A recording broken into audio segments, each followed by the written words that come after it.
Азыр маалыматтарды биз көпчүлүк учурда интернеттен алып калдык. Бирок мен ошо Лейлекке болгон сапарымда дагы бир жакшы көрүнүшкө күбө болдум. Бул жерде өзүңүздөр билгендей Ата журт Лейлек гезити дагы чыгып, агартуучулук кызматты аткарып, маалыматты элге жеткирип келет экен. Абдан жакшы көрүнүшкөн. Алыскы Баткен областынын Лейлек районундагы жалпы тургундарды маалымат капсыз менен кылууда Ата журт гезитинин орто чоң. Анткени мына ушул байсалдуу басып өткөн тарыхы бар гезитке 87 жыл толуп отурат. Биздин Ата журт Лейлек гезити баштап колхоз турмушу деген ат менен 1936 жарыкка чыккан. Анын алгачкы редактору Сарыкулу Шади уулу. Андан кийин бизге өтө көп редакторлор болду. Ташболот Элназаров Ташболот аксакал болду. Жалилов деген аксакал болду. Меден Бишкектен Жапаров деген келип иштеди биздин редакцияда. Кийинки мезгилдерде 16 жыл бизден Мухтар Абдурасулов деген редакторубуз 16 жыл редакторлук кылды. Абсамат Масалиев Абсаттар Масалиев редактор болду. Жакында көз өтүп кетти Сүйүнбек Апарович биздин редакцияда редакторлук кызмат кылды. Андан кийин мен келдим 92-жылы. Алгачкы гезит колхоз турмушу деген ат менен 1906-жылы жарыкка чыккан болсо, анын алгачкы редактору Шади Садыкулов болгон. Муну ошентип турмуш жашоо коом алмашкан сайын гезиттин көлөмү, түсү, мукабасы жана ичиндеги рубрикалары да өзгөргөн.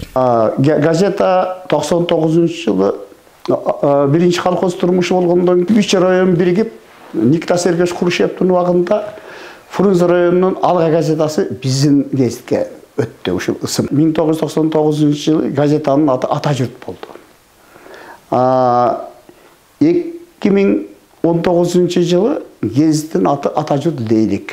Азыр ушул мен Алга газетасында, Ата журт газетасында, Ата журт Лейлек газетасында иштеп жатамын. Газетанын 60 жылдык, 70 жылдык, 80 жылдык юбилейный марекелерин өткөрдүм. Быйыл газета 87 жашта. 3 жылдан кийин буйруса 90 жылдык марекесин торколуу тоюн өткөрөбүз деген ниет бар. Ата журт гезитине Лейлек көрүндө орто аптан чоң, анткени чек ара маселеси курч болуп турган учурда кээ бир интернет эмес сыналгы тартпаган жерлерде гезит аркылуу байма-бай маалыматтар жетип турат. Айрыча карылардын эрмеги бул гезитти ошол үчүн Ата журт гезитинин сапаты дагы башка гезиттерден кем калышпайт. Газетада узак жылдар жүздөгөн биздин калемдештерибиз иштеди. Алардын катарында биздин көрүнүктүү акыныбыз Курбаналы Сабуров бар. Усаров Файзилака деген аксакалыбыз бар. Анан Халил Ташматов деген өтө узак өмүр бою иштеген журналисттерибиз да ушул кишилер иштеди.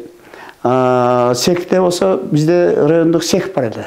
Газета ушул өзүбүздөн чыкчу мурда. Бурмакан Айдаралиевна деген, Диларам Дадабаева деген кыздарыбыз иштеди. Мына бизден чыккан Абилла Турботоев дегенибиз Сүрүктү шаарында 10 жылдап редакторлук кылды, кызмат кылды.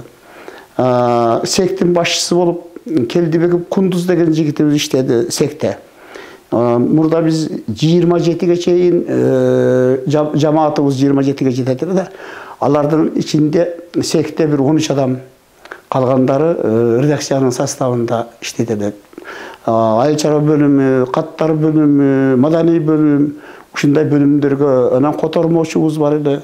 Азыр эми газетада өтө чектелүү гана штаттык калдык да. Бир кезде 10 адам иштеген Ата журт гезитине бүгүнкү күндө 3 адам эмгектенип 8 бетет турган түстүү гезиттин нускасы 2200-гө жетип өзүн каршылап келет. Көршілер, біз Атажұрт Лейлек гезит редакциясында болдық. Сіздерге қолдан келшінше гезиттің жаралыш тарихы бүгінгі күнде шығып атқаны жөнінде көрсетіп бердік.